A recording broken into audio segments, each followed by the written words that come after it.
time, we're gonna celebrate. You gonna do that one? You're gonna request that one for the disc from the DJ in the Remember booth? the DJs, the disc jockeys? Are we live now? I I think think we're so. live. I Yeah, don't yeah, know. pretty You're talking sure. about DJs and all sorts of crazy things. I don't know what you're talking about. You know exactly what I'm talking about because you don't want to talk about it. Is that everybody? Welcome back to the Five Stack. My very dear friend Zev Shalev. He and I live different lives. Listen, you might look at the screen and look at that handsome hunk of a man, that professional investigative reporter, one of the world's greatest television producers, CBS up here, down in the States, Canada, Don't global believe anything he CBC. says from now on, everybody. Don't believe a word he I want says. you to listen to every word I'm going to say. I want you to believe all of it. No. Here's the deal. I am such a homebody. There are days where I never leave. And on a Friday night, I have a dinner meeting I got to go to. I got a doctor's appointment as soon as we're done here. On a Friday night, there's nothing I look forward to more than getting into my house before the crazies come out, getting into my bed, turning on my TV, being by myself, maybe smoking some cannabis, and watching 2 to maybe 3 hours of television. That is a perfect Friday night to me. Now, Zev's perfect Friday night, because I said to him, I started singing before we started, folks. Just let you in on a little friendship here. Zev he likes the nightlife sometimes. He likes to boogie. Very rarely, I should say, I like the nightlife. But You sometimes like to boogie. I don't mind going out and dancing. I don't mind. I grew up in the club world. Like a lot of our viewers. We were kids of the club scene. Did you ever go to clubs? You must have gone to clubs. One more time, like We're the 12 same times. age. We're the same age.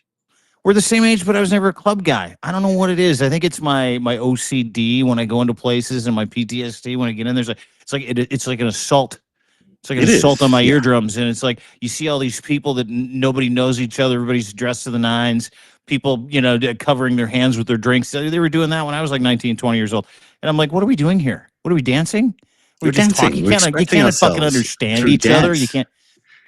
You like interpretive. Fighting. I like dancing. It's just a different way of viewing the world. It's just we have different perspectives.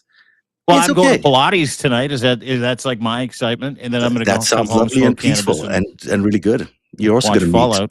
Yeah, that's good. I'll probably stay home by the time I'm done work tonight, which is always way too late. Probably not going to go out. I'm probably going to land up just crashing. Are you sure you don't want to go to the club? Sorry, the club, and ask the DJ to play some of those sweet hits tonight, so you can get your groove on. What do you call a sweet hit? Was that the one you just sang us there? One more time. They don't play that anymore. They don't play that to my. How bizarre! Chagrin. How bizarre! Do they do that one? No, they don't do that anymore. That time is gone. There's a whole new era of music out there, from like the 2000 onwards. You should check out. I doubt it. I've been to a club a couple times, and when Tupac's California Love would come on, I'd be like, okay, this is my jam. That was number one in the radio in here in Toronto. He was the number one DJ. For 15 years. Well, of course, you never go went out because you had to be up like 4 o'clock in the morning all the time. That's what I had to do. Morning shows are my death of my nightlife. So I'm always trying to reclaim them. No, nightlife's bad. If you're up past 11 o'clock, nothing good happens. I need a solid 8 to 9 hours sleep. Like, do you see this fresh face? You see this? You see beautiful. This? See it's this? A beautiful face. See this? This is 9 hours of sleep. I haven't felt this good in a long time. Yeah, you look amazing. Yeah. I'm what we call one of them old losers that likes to go to bed early with a sleepy time tea. I'm in my sleepy time era. See, I like to on Friday and Saturday. I like to write at night. That's my quiet zone. It's so chill, and I can just I can finally get some stuff done. Anyhow, I'm sure people have much bigger interest in. No, I think people dig this. I really do. Really? Yeah, I think people. Well, because we never talk about ourselves. We never talk about our personal lives, right? I try to avoid that as much as possible in general in life. I try not to get on cameras here and talk about my personal life. It's just sort of. Well, you should. It's my training. Your vulnerabilities endear you to your audience. I don't know if you know that. I share that with you as a very successful former broadcaster on the old radio. But let me say this too, or just one more question: what are you going to wear if you go out? Something probably sequin? I wear the same thing wherever I go, which is like a black T-shirt and jeans. It's like the uniform. Because when you've reached a certain age, there's only one thing you can wear, and you're a man. I think that's it. I mean, there's really not much else you could do. You don't want to wear anything colorful or no. No. I think it's latex. No, I don't do anything of that. Anything like that. No. I just like nice, breathable. either bamboo or cotton T-shirts that I can sweat in comfortably, and jeans. Those are the things. So you can do this. Are you going to pop bottles tonight? Is that what you're going to do? Popping I can bottles? dance. I can dance. I just love dancing. I've always loved dancing. I'm sorry, it's not a Are you a good sin to dancer? dance.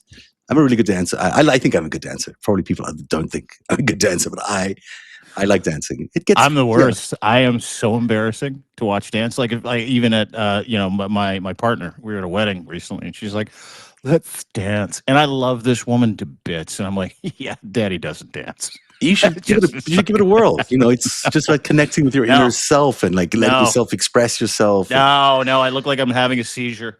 Okay. Well then, you don't need it. We don't need it. Maybe we do. I don't know. We'll find out. One day we'll meet in person and we can actually do that and we can actually dance. This is what you get. Dance, everybody. It's dance time. Didn't Ellen DeGeneres used to do that? I don't remember. I never watched. Did she? I've never. I have one of very few people who's never watched 1 second of the Ellen DeGeneres television program. Didn't miss a thing. But she used to have a dance minute at the start of her show.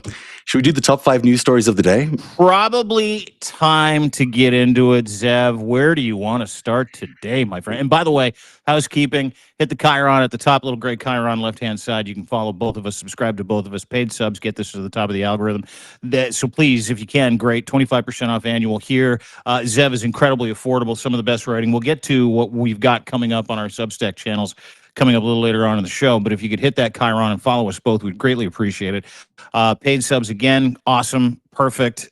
Free subs, even better. Sharing, hammering those hearts, hitting that arrow with the box underneath it right in the bottom right-hand corner, as we're going to have some conversations today that unmask some dickheads and tell you the truth. So well worth your time today. Sorry, I didn't mean to interrupt, even though I've been carrying the conversation for so long already. I apologize. I just let you go. I just enjoy everything you have to say. It's always good. Thanks, buddy. The big story of the day remains what's going on in Minneapolis, and there's developments in that story of the shooting and killing of Renee Good. Rebecca Good, who is the wife of the victim in this case, the person who was murdered, has released a statement.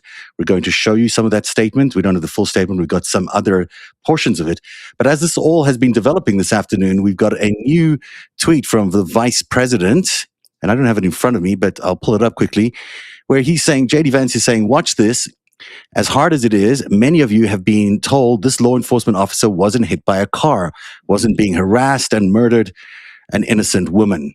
The reality is that his life was endangered and he fired in self-defense. Then he posts this video from Alpha News, which is a news organization you've never heard of, but nevertheless has got over 1 million views now. It's news for alpha males, everybody. Okay, there you go. It's no wonder I don't get it. And it's the first-hand perspective of the officer who's doing the shooting, as he's videotaping on his phone, by the way, while also then shooting the victim in this case. It's not actually taking here. So let me see why it won't play. Let me try. Terrible job of multitasking. If you see this video, we'll set it up for you. J.D. Vance put it out again. This is the officer, Jeffrey Ross's camera angle. If you remember correctly, he was wearing a body cam, or at least recording with his phone in the video, right? So what we have here is the officer getting out of the car, driver's side, walking up to the door of the woman's car. Renee Nicole Good. Say her name, friends. Say her name over and over and over again. This is going to be the rallying cry. She's got a smile on her face. She's basically telling, "What are you doing? I'm just letting these guys through. Why don't you guys just leave the neighborhood? You're causing problems." Walks around the car a couple times.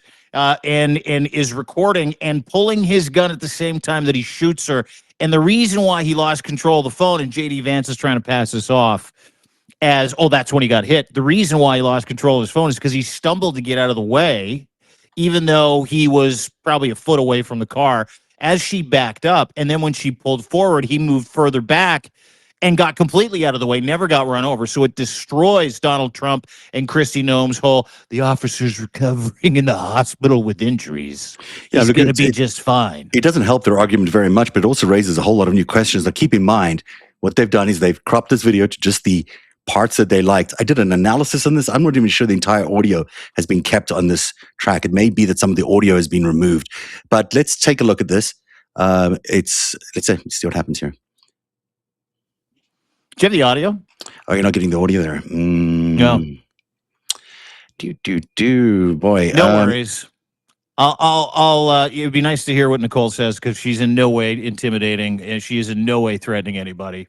Or sorry, Renee. It would be wonderful if she's now we lost her. I just had a real problem putting this on the air in the first place. So you know what? No worries. Let's get back to it in a second. I'm going to see if I can get the right thing, and then we'll get back to it because Keep it going. Keep it going, and then we'll see if we can get the audio because the police officer in question, he's talking to a woman who is legal observer. She's basically saying, "I'm recording you."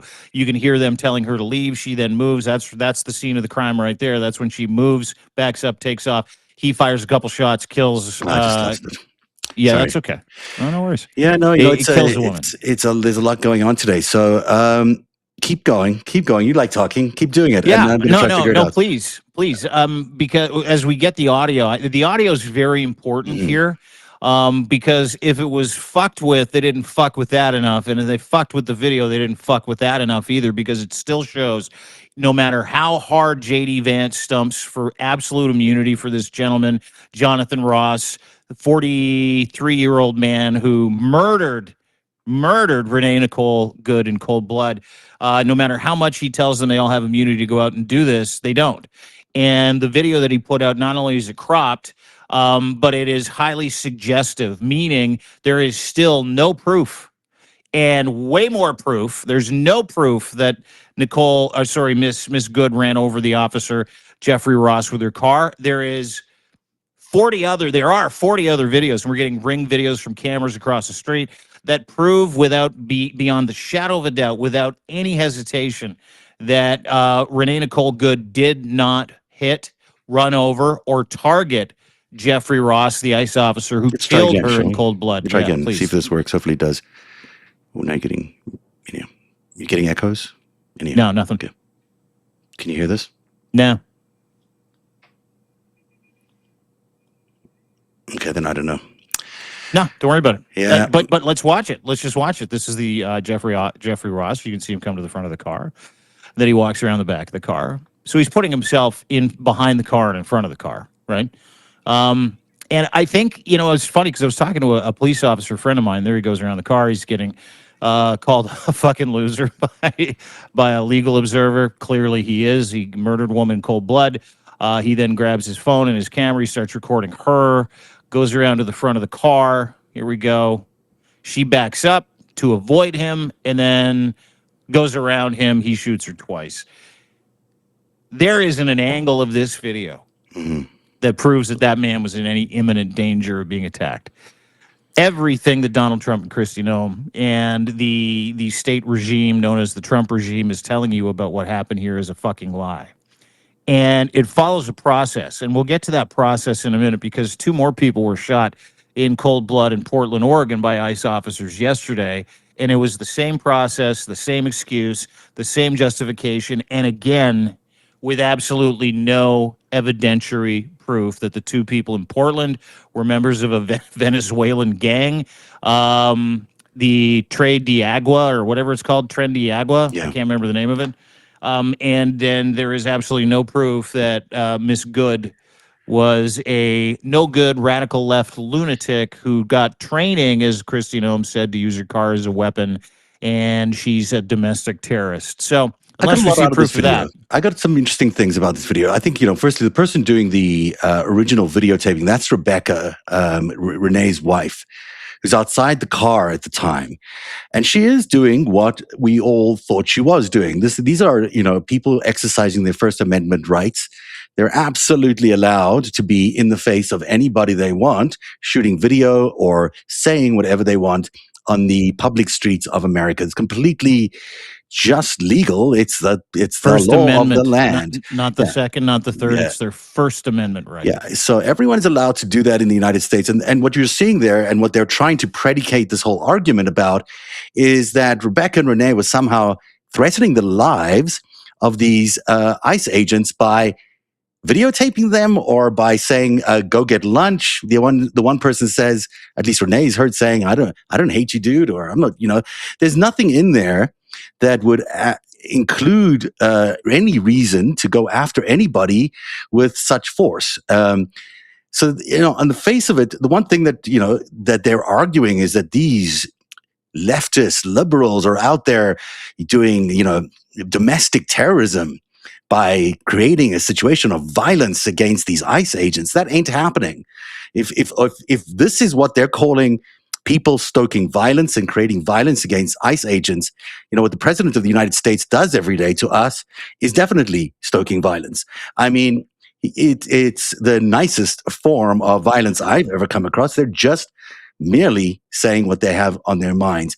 They're allowed to do it. They're allowed to protect their neighborhood. They're allowed to do anything they want on the public streets. What someone is not allowed to do as an ICE agent is shoot someone 3 times through the window of their car for no reason at all.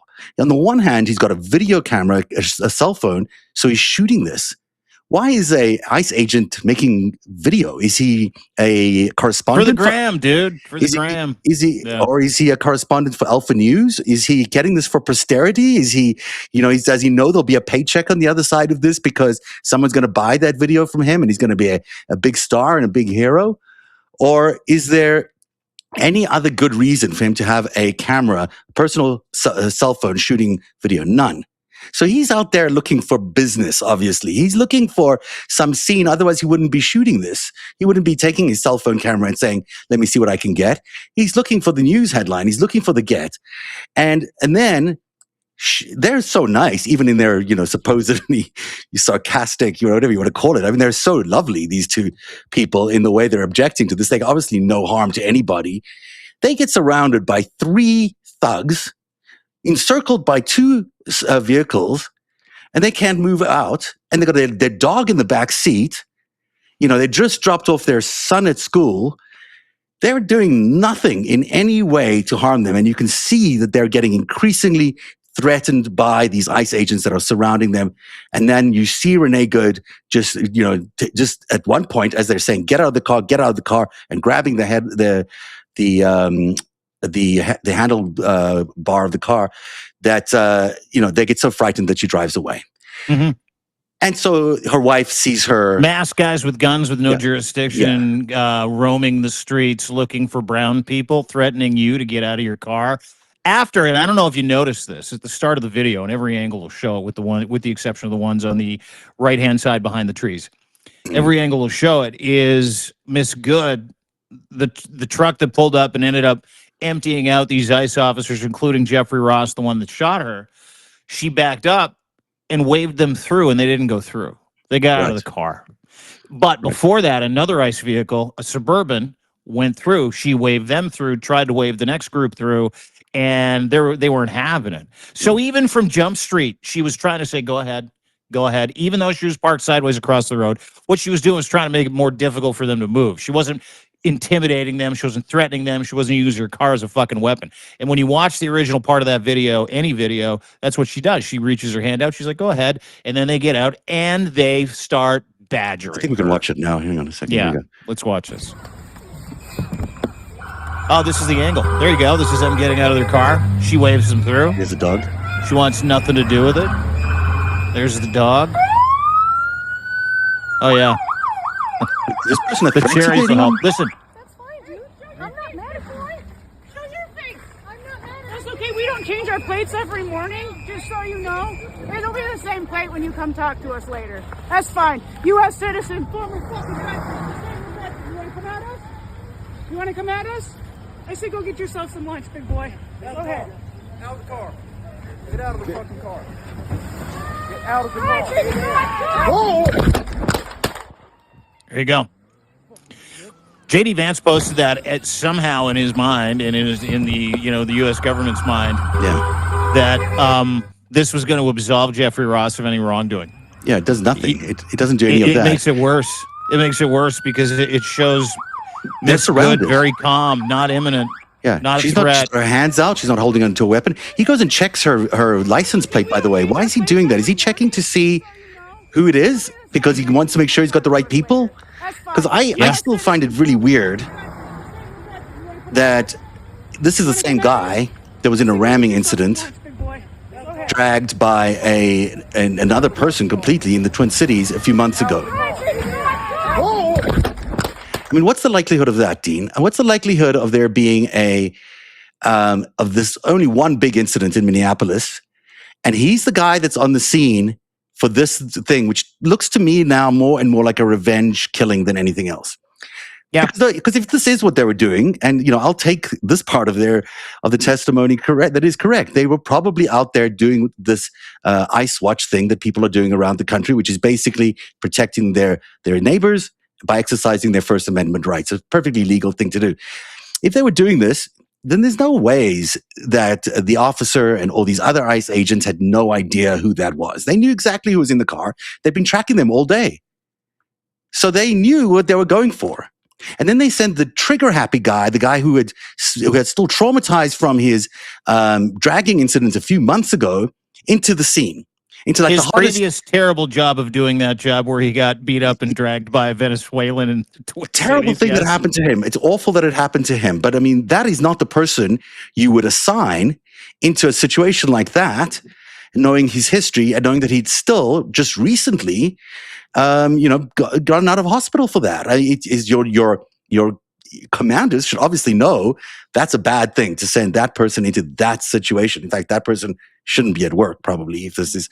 So, that's the most favorable interpretation of that is he was the wrong person to send in. But the less favorable one is that maybe that was all part of the plan. Maybe this was like, okay, we're going to get them today. Let's send in the guy who got hit last time and let's revenge it. We're going to show them what it's like. We're going to get those guys for the headlines. Maybe. We want the tension to spark. We want all sorts of things to happen so we can start this campaign of a polarized country. And that explains why you have this narrative afterwards, which J.D. Vance, Donald Trump, Kristi Noem are pushing right away, right out of the fence. Right out of the gate, sorry.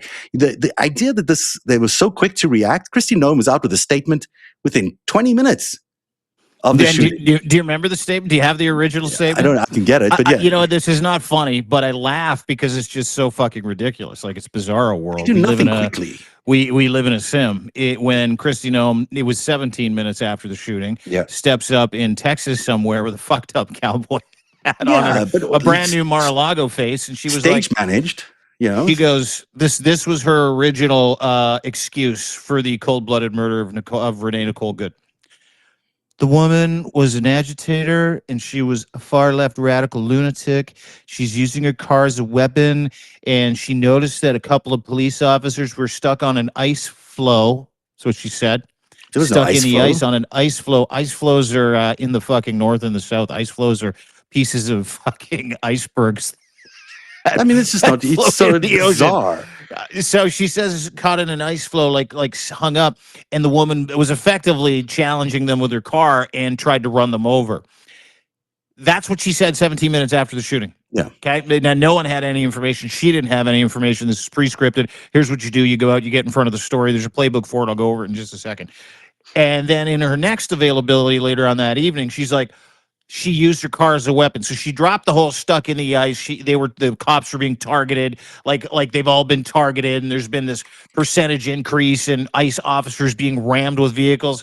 It's not happening. It never happens. America's scared to fucking death. What happens is ICE vehicles and ICE agents ram other cars, and then they shoot people or they detain people, and then Kristi Noem turns around and goes, well, they did it first, and so, we only had one fucking choice. Yeah, it's the same story in fucking Portland. We can listen. We can watch it here. I got it. Just watch her reaction here. They got stuck in the snow because of the adverse weather that is in Minneapolis. They were attempting to push out their vehicle, and a woman attacked them and those surrounding them and attempted to run them over and ram them with her vehicle. An officer of ours acted quickly and defensively shot to protect himself and the people around him. And my understanding is that she was hit and is deceased. We're continuing to gather more information, but this goes to show the assaults that our ICE officers and our law enforcement are under every single day. These vehicle rammings are domestic acts of aggression. Like that was fucking 3 days ago. Yeah. 17 minutes after it happened, and it's completely fucking fabricated. Did that video look to you like domestic terrorism? Do these women who Play are it in again? Play Yeah, I it mean, again. Let's just- just go over what it's- she just said, folks. Let's just go Yeah. over what she just said. This is really important. Yeah. The officers were stuck in the ice and the snow, and they're trying to dig the car out, and they were targeted by this woman, and she rammed them, Yeah. and then tried to run the officer over. In fact, I'll play it with the video. I'll play it with her voice They got over stuck it. in the snow because of the adverse weather that is in Minneapolis. They were attempting to push out their vehicle, and a woman attacked them and those surrounding them and attempted to run them over and ram them with her vehicle. An officer of ours acted quickly and defensively shot to protect himself and the people around him. And my understanding is that she was hit and is deceased. We're continuing to gather more information, but this goes to show the assaults that our ICE officers and our law enforcement are under every single day. These vehicle rammings are domestic action. They got stuck in the snow because of... Do you see a police officer in a car stuck in the snow? Do you see it? No, I see No. a police Clear officer roads. shooting a innocent person who's got her hands out of the car, so he knows that she's got no weapon in there. You see, his wife is being very, I don't see any threatening anything in that. I mean, a cell phone and some saying "Go get your lunch, buddy" is not a threat. Go get your lunch, big boy. Go Yeah, get some is lunch. not a threat to these people. And yet, Can you imagine if he just was super pissed off at the fat joke? Yeah, And I he mean, shot the woman in the car.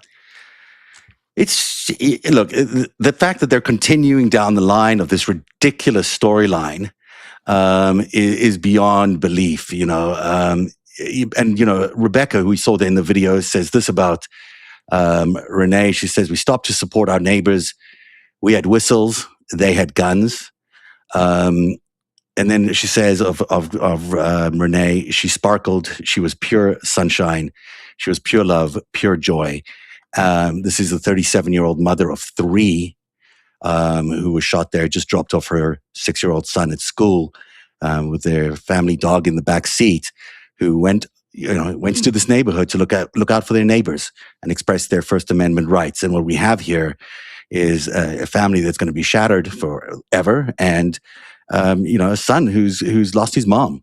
He's an orphan. He Yeah. doesn't have a dad. His dad is was a Gold Star Gold Star family guy, a military guy that died serving the United States of America, and they just shot his mom. Yeah. And so there are vigils today, as there should be, for this woman who is doing exactly what every American citizen should be doing, expressing her rights, doing the kinds of thing that you want Americans to do, because this is what America is great. I mean, America is known for these kinds of acts of heroism, this kind of ability to speak out and stand up for your neighbor and say what you want to say. This is why America is what it is. And for this administration to continue to attack those rights, to kill the citizens in order to make us comply to their dictatorial, ridiculous policies and regime, they're just beyond belief that they are forcing people into it by fear. What is a shooting if not a signal to every American to not make a noise, to not pipe up, to make sure that you always, keep quiet if confronted by authority, because they may just shoot you. Don't speak up too loudly against what we're doing, because we may just kill you. That's the message they're sending Americans. Yeah. We're watching a cacophony of Trump maggot idiots, usually just white old guys in Congress and the Senate, specifically from the South, go, just comply, everybody. Yeah. Just do what you're told. Like that happened today. It happened yesterday. Why? Just stop protesting. Just give Trump what he wants. Like, he's going to make America great.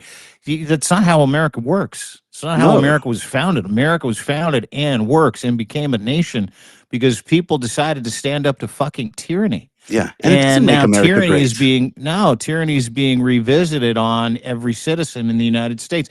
And I want to point this out. I was thinking about it today. We get so caught up in proof, evidence, and listen, the DOJ has none of it. They have no evidence to support their claim that this woman was targeting ICE officers with her vehicle and was threatening him. They've got no evidence to suggest that Jeffrey Ross, the ICE agent, didn't just murder that woman in cold blood. All the evidence to the contrary. Same thing in Portland.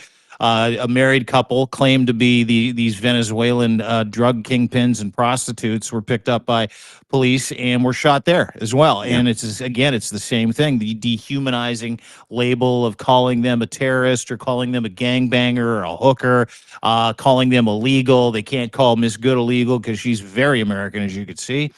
And the incredible part to me is the justification of pure, horrific, inhuman behavior by this government. I haven't seen one MAGA senator supportive of Trump and the cold-blooded murder of this woman as a domestic terrorist. I haven't seen one of them go, you know what? I can't talk about it because it makes me too sad. An American woman was shot to death in her car with stuffed animals for her 6-year-old in the front seat in front of her wife with her dog in the back seat for no reason whatsoever. I have seen zero empathy from J.D. Vance, Donald Trump, zero. When they caveat a tweet with, this might be hard to watch, but, and then completely label her as a fucking left-wing terrorist and a domestic terrorist who deserved to die. That tells you all you need to know about who is running the United States of America. It is a cabal of people who do not value human life. It is a cabal of fascist assholes who look at Americans like they are an excuse and a mark for a narrative or for money or to beat up or to create a season of chaos that creates a climate of fear so they can continue to run the game and give themselves power, influence, and money. And that in itself is the saddest part of this, is there has been not one person outside the Democratic Party, including in the Republican Party. I don't give a fuck if it's Lisa Murkowski or Susan Collins or any of those feckless assholes.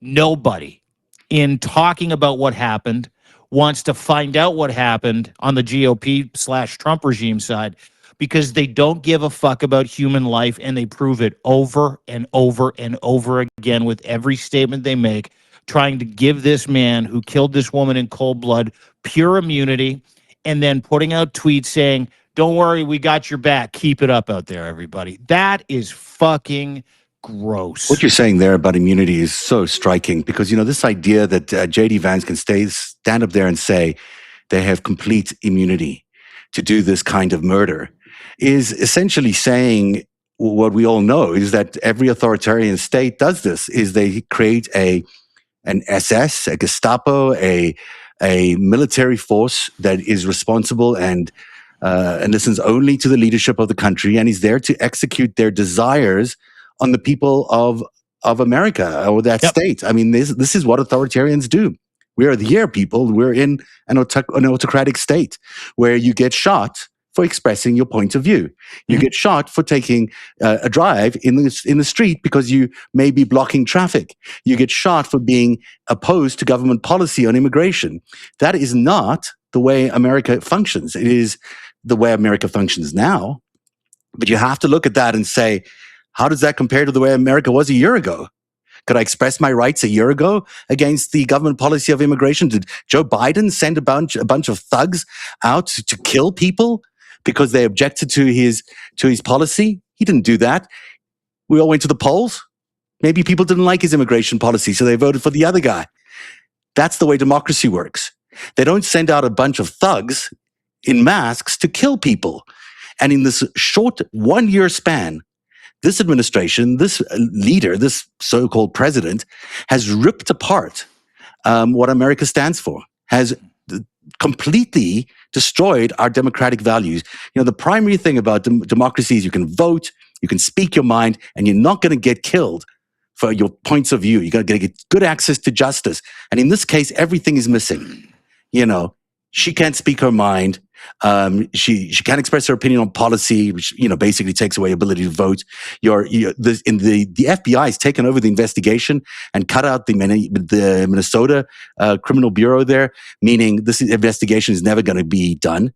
You've got a leadership which is predetermining the justice of the judgment on this case, saying this guy is for sure innocent and it's the woman who's guilty. And then it's their FBI force that are going to be investigating. So you're going to get You know nothing. what? And the insult to our intelligence is that Yeah. we can clearly tell none of that is true. Yeah, But they continue to run it up the flagpole day after day after day. I can that tell you is that's fascism.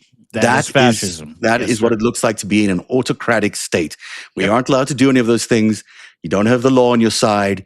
You don't have the courts on your side. You don't have the president on your side. You basically are your own, on your own if you're going to do any of these things. And you might be okay, but you may not. You may end up like Renee Good. You know, the amazing thing about this is I go back to January 6th, watching what happened there. Trump calling them heroes and patriots. Yeah.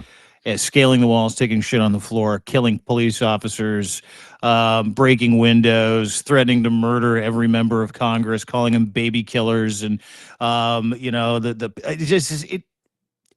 And then when someone stands up to Trump, they get shot in the fucking face twice, Mhm. and he calls that lawful, but he calls January 6th the fucking tour of the Capitol building. Yeah.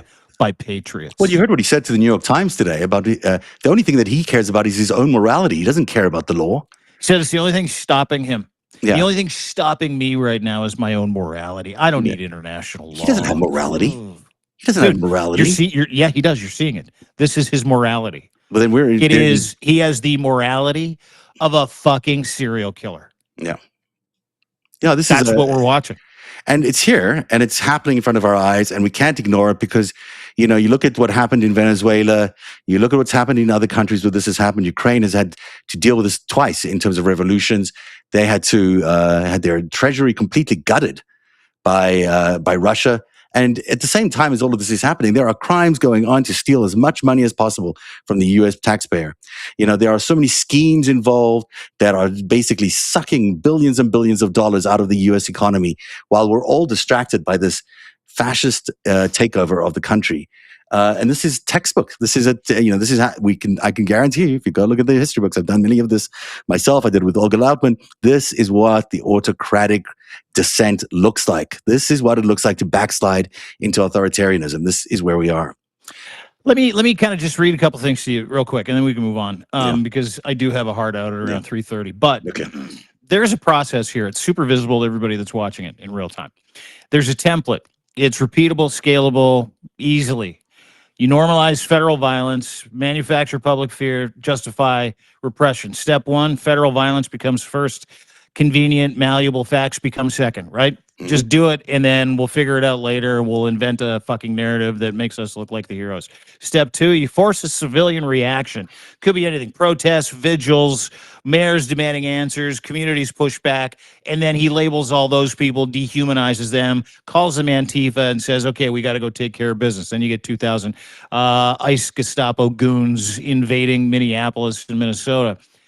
Number 3, dehumanize the victims immediately. That is super fucking important. Renee Nicole Good, she became a domestic terrorist 17 minutes after she was shot, according to Kristi Noem. She's Antifa. Her car was retroactively described as a weapon. We watched it. It's not true. In Portland, 2 people that were shot yesterday, victims instantly labeled Tren de Aragua gang members and prostitutes and illegals. Maybe they were, but they have no fucking proof of any of this. And that's really important when it comes to the entire process. So dehumanizing them immediately as assets or terrible things that are coming for Americans. Step number 4, seize control of the story. Again, 17 minutes after Renee Nicole Good was murdered. What did they do? Told a fucking lie, an incredible lie, seized the narrative of the story.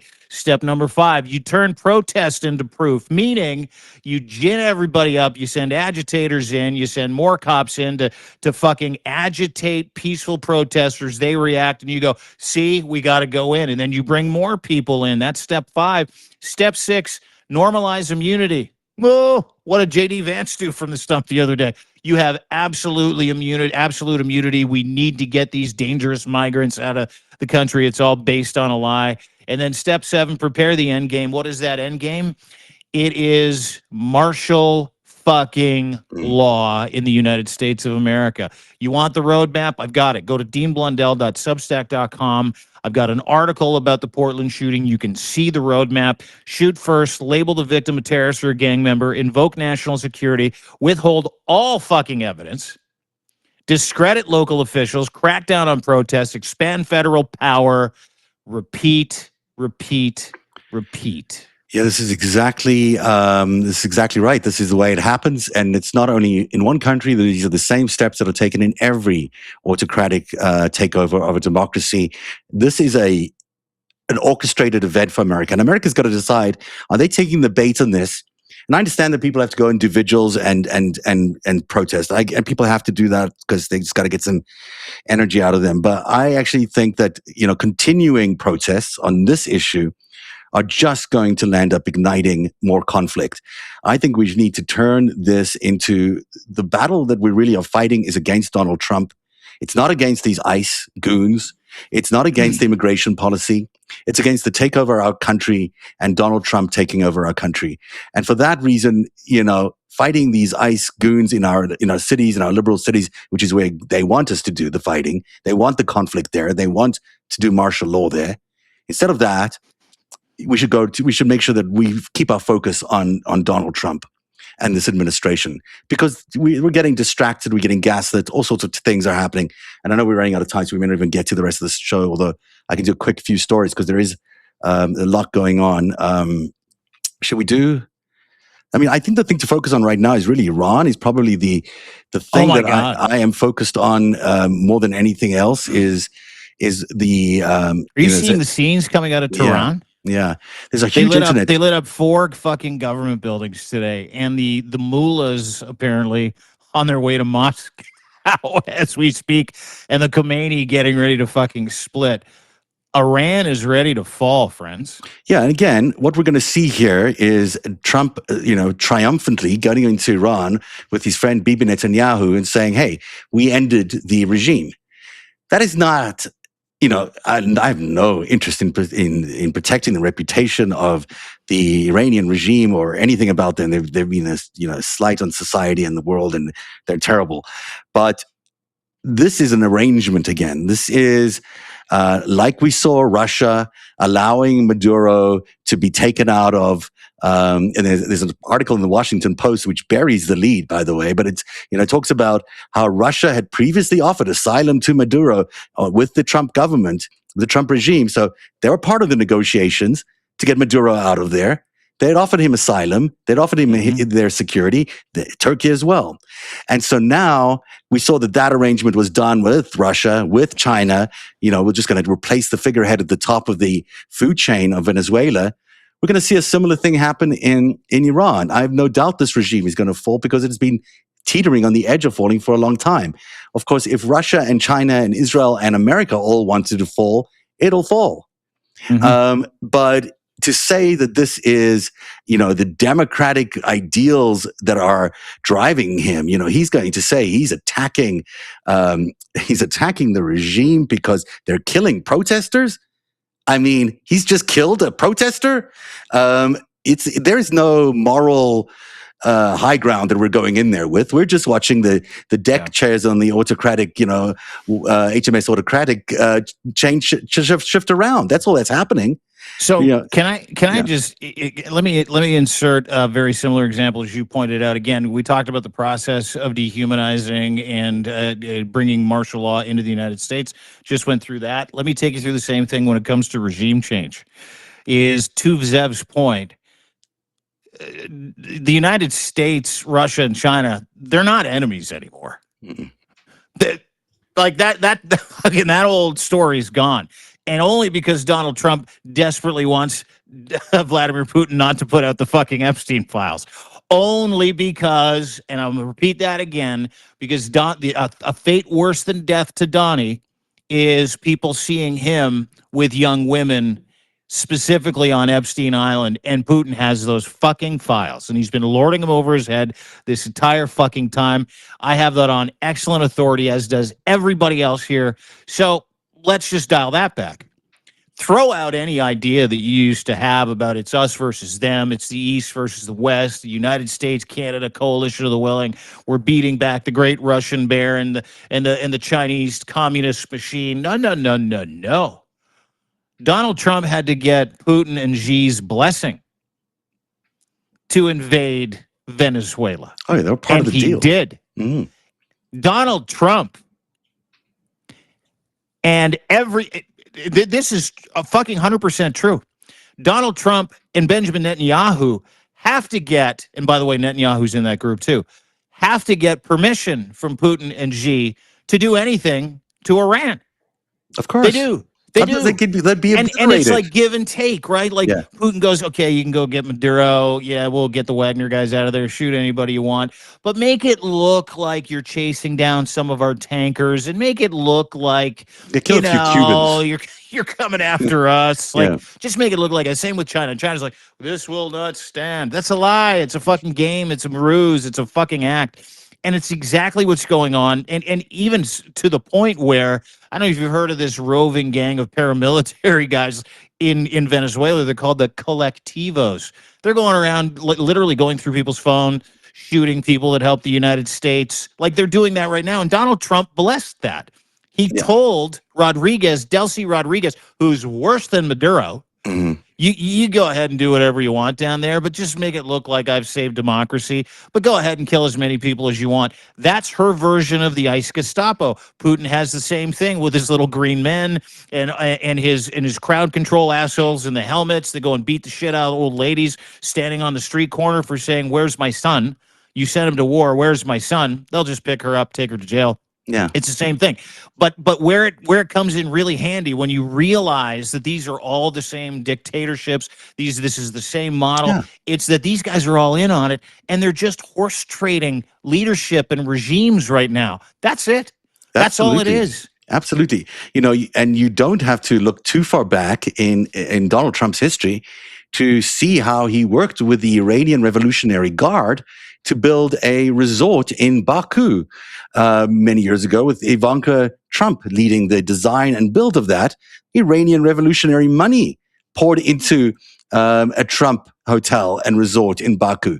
So you've got, he loves the money. He'll take it from anybody. He sure took it from the Iranians, and laundered it through his hotel, which was never finished in Baku, in Azerbaijan.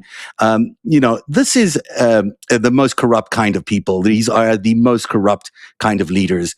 And you're absolutely right. This is a group of dictators, a gang of criminals that are busy horse trading national borders, that are saying, hey, Xi, you can take Taiwan, Putin, you take Ukraine, and take Greenland and Venezuela, America, and maybe Canada. We'll throw in Canada. Go take Canada. They don't care how many people die. They don't care about any of the rights that you or I expect to have, and they will continue to make life miserable for everybody until millions of people die in a world war. This is their end goal. And by the way, while they steal all your money, catch. What's that? And while they steal all your money, steal all your money and then nationalize all your services and impregnate your daughter. Yeah. Listen, let me just kind of fold this up for us real quick, because this is really, really, really simple to understand. What you see with this regime change, this is predestined and predetermined. Okay, these guys have been horse trading, talking about horse trading these countries and regime changes and rare earth minerals and energy of different countries, because that's what they do. That's who they are. That is who they are. That Don is a dictator. Dictator Donnie, absolute dictator. He fucking worships these guys. He wants what they want, which is absolute power. Nobody telling him what to do. Going back to the New York Times interview, they're like, "Hey, don't you worry about international law, because the only thing that can stop me is my own morality, my own mind. I don't need any laws. I'm good. I'm the best." He truly does believe that, because it's been drilled into his head. And he also fucking respects dictators. He wants authority, and he doesn't care how he gets it. Well, guess what? Same with Xi, same with Putin, and those guys have been at it for a fucking long time. So learning from the masters here, right? Yeah. That's it. This is happening yesterday. And just one last story before we go, because it makes sense here. Russia yesterday fired this nuclear-capable missile at Ukraine. Normally, that should change. Oreshnik? This is a huge weapon. It's not involved in this kind of war. It shouldn't be anywhere near it. But they did it as a sign of protest, I guess, against a vessel they claim was held up in Turkey. But normally, the American outcry on something like this would be huge. That an Oreshnik that can't carry the conventional weapons, can't carry nuclear warheads, is being sent into Ukraine against civilians. This should make the world mad, crazy, opposed to this. This should have the White House going, you can't do that. You can't kill 4 people in Kyiv in a suburban neighborhood because you decided to get upset about something and launch a potential nuclear warhead at a country. You're not meant to do that. Mm-hmm. This is not the way the world works. But instead, you're hearing nothing from the White House. Because they don't care. They don't care. They want it. They this is yeah, dude. I mean, like if Trump's wet dream is Putin rolls over Ukraine, he rolls over Venezuela, Cuba, Panama, Mexico, Greenland, and then Canada. Canada's last. And Xi takes Taiwan and whatever else he fucking wants, and they carve it up. They want a multipolar world where they're in charge. They command oil prices. They set the scene. They set the tone. They control the stock market. They control rare earth. They control every mineral and energy in the Eastern and Western hemisphere. That's what this is. It doesn't sound very multipolar to me because they're all in one gang. It just sounds like one polar, one world government by a criminal organization that wants to do whatever it wants to do and screw you, everybody. Basically. Well, Xi's a fucking criminal and a mobster.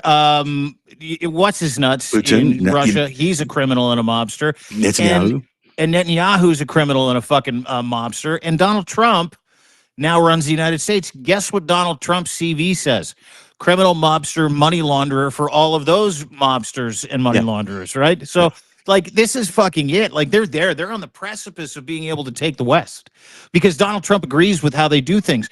Donald Trump and the Trump regime are an international criminal syndicate that won the United States election by gosh or by fucking golly. And that is the real fucking problem that America's going to have for a very, very fucking long time because they're making, like, criminality. They're turning pure criminality, death, destruction, dictatorial authoritarianism into policy. Mm-hmm. And they're trying to convince you that it's okay. But listen, this is like the mob has taken over the United States government, and it's a mob that is supported by other transnational mobs around the world because they've been doing business together for 40 fucking years. And the message they're sending you is, we'll shoot you in the face if you oppose our policies, if you act on your rights. Yes, sir. The only good news we're going to share with you today is that Jack Smith is going to be in a public hearing on Capitol Hill in the coming weeks, or we hope weeks, not just months. This was just announced a couple of hours ago. It's really big news. Jack Smith is, of course, the prosecutor for all these crimes that Donald Trump committed.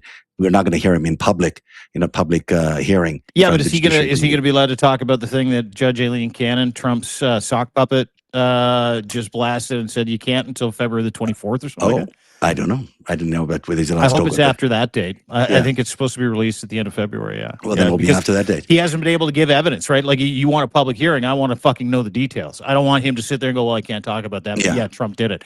Fuck that. Give me evidence. If we had a actual network in this world that provided independent news programming, Jack Smith would have 3 hours on TV at night to go through his case. Go for it, dude. Lay out your best case against Donald Trump for 3 hours. That's what an independent media would be able to do in an independent country with a democratic government. But we don't have that. So, we're going to end up with a hearing, if we're lucky, in front of the Judiciary Committee. Different FiveStack today, but we got most of the stories in, so that's good. You've got to run. Everyone should check out deanblundell.substack.com because it's the place for news, morning news and night. Really great coverage. And today you've got this great analysis about how the dictatorial tendencies of this administration are not just tendencies, they're formula. Yeah, that's formula strategy. If you go there, I shot 2 more people yesterday. That was in Portland. Story I've got at deanblundell.substack.com. You can literally set your clock to the process and the strategy that they're using right now to paint everybody that doesn't like them, everybody dissents, as a terrorist or a gangbanger that needs to be shot to death. So that's there as well. He also suffered a couple of humiliating losses yesterday. Want to encourage everybody to go and read about that. ACA got extended. There's mass defection of GOP MAGA members that voted to keep Obamacare for the next 3 years, which is crazy. war crimes curbed, war powers curbed. Donald Trump Senate actually sent a real message to him yesterday. Don't know if it's going to make it to the through the Senate, but again, another mass defection, and not news that a lot of people want to hear today. But Canada and the EU and the coalition of the willing are preparing for war against Donald Trump and the United States of America should something happen, and it is real. And you can read about it at deanblundell.substack.com, 25% off annual subscriptions today. In Greenland. Yeah, sorry, 25% off until... I missed that. For the rest of the year. Yeah. For January, go get that today. Annual subscriptions like $8 a month. Want you to be here. Want to have paid subs. Listen, I'm not lying when I say that if you become a paid subscriber, this gets to the top of the algorithm. So if you want other people to do it, want other people to see it, there's only 2 ways to do it. Please share it. Please like it, and please become a subscriber. Paid or free doesn't matter. But again, paid keeps us absolutely motoring forward and delivering the kind of information that you've come to know and love here on the FiveStack. So much appreciated. When is the next Greatest Heist series out? I am. It's been so busy. I'm on it. I'm working on it, and it needs to come out because what's going on right now. And I point to this in the new post I put up earlier on today in the Narrative, which is our daily newsletter. There is something strange going on in the repo overnight markets. The banks are getting funded to the tune of hundreds of billions of dollars. The limits on that for what the Federal Reserve can loan banks has been completely eliminated. It all has to do with this weird run on silver, which seems to me a lot like what happened in 2008 before the market crashed. Were done by the same bank, done by JP Morgan. Same players. Different decade, it might be leading us to another crash. People really have to keep an eye out for that as we are going to get distracted up the yin-yang for the next couple of days, I think, by Iran, by as much as they can throw at us. So we're not watching what's really going on with this administration. But we are at Narrative. We'll bring you that story. Plus, I'll probably get the next chapter of The Greatest Heist out by the end of this weekend. And that's the show today. We really appreciate you all, because if you fund us through paid subscriptions, we can do much more than we're doing. We know that it's a lot of money that we're asking, but it's also the thing that drives us. It's the thing that allows us to operate on a month-to-month basis, and it's the thing that allows us to grow. We all have, we know that our voices matter, but we can matter a lot more if we're able to be seen more, and that happens when we get paid subscribers. It happens when we can extend what we're doing, when we can build a network, when we can expand the reach of this audience beyond the Substack echo chamber. That's how this stuff gets out, and that's how the truth gets out. So we really appreciate everyone's support, whether it's free or paid. Thank you very much. Hope you have a great weekend. Dean's got to run. I got to go too. Guys. We'll see you next time. Bye-bye, everybody.